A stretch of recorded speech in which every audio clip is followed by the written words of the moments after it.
Looking to buy a new Ford Mustang but don't actually want a Ford Mustang? Well, this could be an option for you. It's the updated Mustang Mach-E.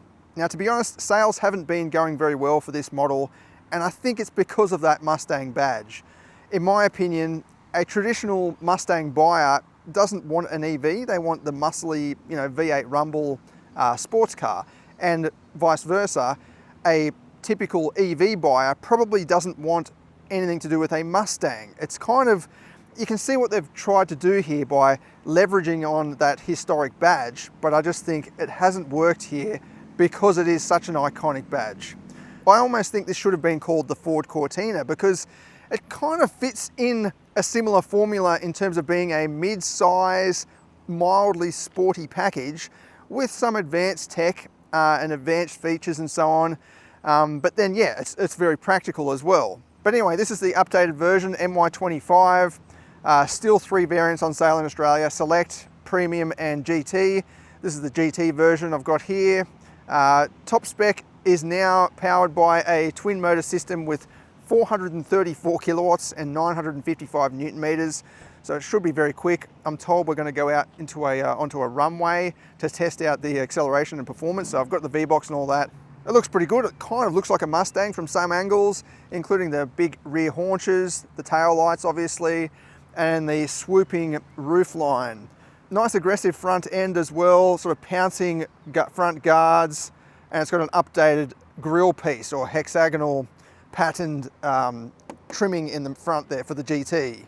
The Select and Premium have had some suspension revisions to help with handling and so on, because the initial feedback was that, yeah, it was perhaps a little bit too firm, a little bit too sporty. I haven't driven the base spec model yet, but yeah, it does feel a little bit better. And then the GT is pretty much the same. It's got the Magnaride suspension, so adaptive dampers continue on, just the new alloy wheels. Across the board, actually, they've all got new alloy wheels. And then, yeah, the more power for the GT. They've all got revised batteries as well, and increased range, particularly for the GT. It's up to 515 kilometers now from around 480 or something like that. So yeah, a bit more usable in the real world. Inside, you've got button door handles, which I just find a little bit annoying. Like, it's very fiddly. You've got to get your finger exactly on that little circle. There's nothing wrong with a normal door handle, in my opinion anyway. Overall, I think the design is quite nice. Like, it's very proportionate. It's got some muscular tones and all that sort of thing. Definitely inspired by the petrol Mustang. And then inside, it's not quite matched up to the exterior, in my opinion. Definitely nice and refined and suave. Like, you've got good material spread, bit of Alcantara sort of stuff there. Carbon fiber look trim there. Very little in the way of scratchy hard plastics. You do have some piano black around the cup holder console, which, just gets marked and gets prints pretty easy. But yeah, all along here, exposed stitching. The seats are nicely sculpted as well. They really hug you in this GT variant. And then up on the dash, 15.5-inch vertical or portrait style touchscreen. It's got a drop-down menu for your main apps, and the climate control all down below there, so you don't have to worry about, fiddling around and swiping all over the place just to turn the temperature up, for example, or down. This has got a heated steering wheel as well, and heated seats. But it just comes back to that badge. Like, is this a Mustang? I just don't think it is. It's a nice car, and it doesn't really do anything wrong. Good space. We'll jump in the back actually and see how much room there is. Again, with the fiddly little button to open the door. Yeah, it feels kind of sporty. I've got enough headroom for me. The roof, or the ceiling does rise up right in the middle there a fair bit, but then it obviously swoops back towards the rear of the vehicle. Yeah, decent leg room as well. Climate vents, twin charging ports down there, and then nice trim extending to the rear doors as well. It's a practical package. You could use this as a family car, no problem at all. You've got a nice big boot at the back, and even a little bit of storage up front. We'll take it for a drive now. I want to see what the calibration is like with the throttle and all of that. And yeah, definitely get stuck into the performance testing, because 430 kilowatts seems like a bit of fun to me. We'll go for a drive in this mid-spec premium variant, because we'll do the performance testing later on in the GT. So this has got a bump up in power from 198 kilowatts to 212, also a bump in torque. And the range is the same, but they said they've made some improvements to the cooling and so on. There's a heat pump now. So the charging times have been reduced, so it's quicker to charge up. But at the moment, we've got 72%, and what's that? 379 kilometers range. Driving position is pretty good. It'd be good if that steering wheel could come out a bit further. I mean, there's plenty of range, but just a little bit further would be nice, because I've now got to put my seat forward a little bit. It kind of feels like I'm sitting too far forward. I mean, I'm pretty short anyway, so I'm used to that kind of thing, but yeah, it just feels like I'm sitting maybe a little bit too far forward. Good visibility though. I can see out over that bonnet. It drops down pretty quickly. There's no gap between the pillar and the mirror, but you can kind of see over the top of that and underneath it a little bit as well. And yeah, it's just, in general, it feels like it's not overwhelming or, you know, really big. We've got 3 different modes to choose from, and this kind of is, yeah, overarching modes and moods and themes and so on, different lighting. But yeah, active is kind of a good balance, and then Untame is the sporty mode. It basically changes the steering sensitivity and throttle sensitivity and stuff like that. The GT is the only one that comes with the Magna Ride dampers, adaptive dampers. We'll just start off in whisper mode. I've got one pedal driving turned off because I'm just not a fan of it personally, but I understand why people might like that. If you're going down a big steep hill or something, you can just switch that back on, and then get maximum regen as you're going down the hill. But yeah, I just prefer the natural driving style of a petrol vehicle, and just being able to coast along the highway when I back off and it just rolls a bit. The gear shifter is now a column shift up here, so it used to be a little rotary dial, just to try and clear up some space, and you do have plenty of space. I do like the way there's kind of buckets as well. It's not just a flat trough with nothing to hold your items from falling about. Even a nice little spot for your key to slot into. Definitely good practicality. Ford says it has made some refinements to the suspension in the Select and Premium model, and specifically retuned dampers and springs and some of the fittings. And yeah, I think it does feel a little bit more compliant, a little bit less rigid and fidgety, as the pre-facelifted model was, yeah, just a little bit busy on the road. It still does have quite sensitive controls, even in this whisper mode. Like, the steering is almost touchy, but it's got that sort of sporty character to it. Same with the throttle sensitivity as well. It's not super relaxed like you might get in other vehicles when you put it in eco mode. It's got that kind of energetic, enthusiastic feel to it. Ride quality is pretty good. It's still got a bit of a sporty edge to it, as you can probably tell by the noise. There's a bit of road, it's picking up the detail in the road basically. It's not road raw, but just, you know, little minor vibrations and so on, sending that feedback through to the steering. So I can feel the road, but yeah, I think the steering is just a little bit too touchy, really. Like, you only need to move it a little bit, and it's darting all over the place, which, you know, it can be good if you're on a nice winding road, but when you just want to go to work, it might get a little bit tiresome. I mean, you'd probably get used to it after a while anyway.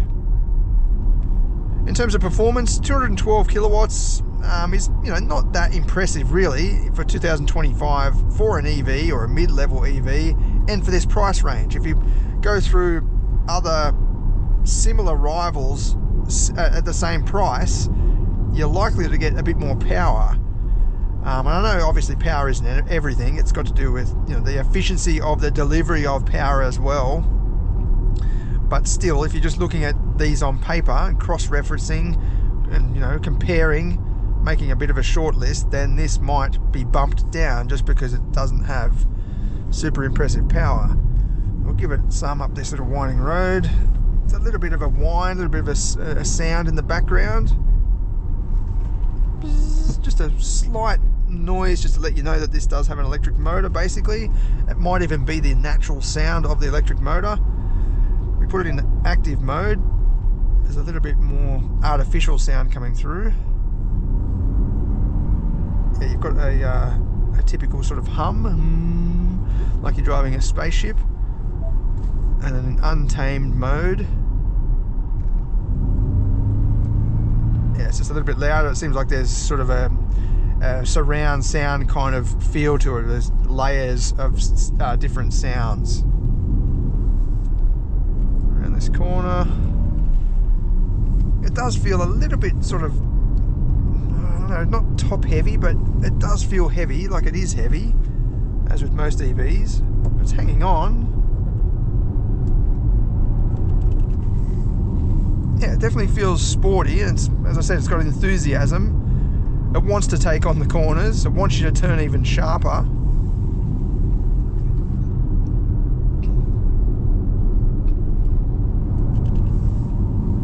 It just has a little bit of sort of lean, I reckon. I mean, I don't know if it's body roll. If you look at the outside, is the vehicle actually rolling? I don't know, but I get that feeling from behind the seat, behind the steering wheel, sorry. The Premium does come with Brembo brakes as standard, which is pretty cool for a mid-level variant. And, you know, they're going to provide extra performance over standard brakes. So if you do want to go for a nice drive in the winding road, then you can. You don't have to worry about the brakes overheating. That was nice of that person to let me past. Yeah, I think the throttle response is probably a little bit too touchy, and the same with the steering, and it kind of turns in, and it's hard to explain, but you turn it maybe, you know, a quarter of a turn or something, and it's more than what you kind of want, almost. I know that sounds very confusing. You kind of just need to drive it for yourself. I mean, you'd get used to this anyway, but it just doesn't feel completely natural, in my opinion. But it does feel sporty. Like, there's no getting past that this does feel sporty. It wants to be on winding roads like this. So in that sense, it does connect to the Mustang nameplate, or the Mustang character of being an enthusiastic drive. Be interesting to see how the GT version goes with that 434 kilowatts, massive amount of power. I think the 0 to 100 claim overseas is like 3.5 seconds roughly. So I'll see what we can do on the runway. Apparently the runway is not the best surface, but it should be alright. It's got 4-wheel drive or all-wheel drive. We should be able to get the power down and clock a decent time. But yeah, overall, first impressions is that it's an interesting package because it's a high-riding or slightly high-riding coupe-style SUV, which is kind of on trend at the moment. Good passenger space and practicality in here, and a nice variation or variety of variant levels that you can choose from. I just think the price is a little bit too high for the specs that you're getting. Apart from the GT, the GT is not bad, but also I still think that badge, the Mustang nameplate, yeah, it shouldn't be on something like this. It should be reserved for muscle cars. That's what it's for. And this is not a muscle car. This is a refined, sporty four-door coupe. Anyway, let's go out now and do the performance test and see what it goes like. Alright, so in the GT on the runway, we're limited to about 100 kilometers an hour, but I've got the V-Box on the outside. We can do a quick 0 to 100 run. Yeah, yep. we got everything is untamed to the max, yep. But the road is a little bit loose, so we'll get some wheel spin. Yep. So if you know, it will be faster if it was a sealed road, if that makes sense. Yep. Okay. Yeah. All right, let's go. V-Box is going.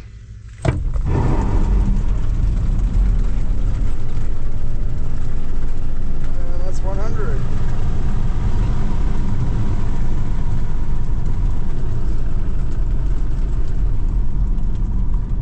That's not the best time.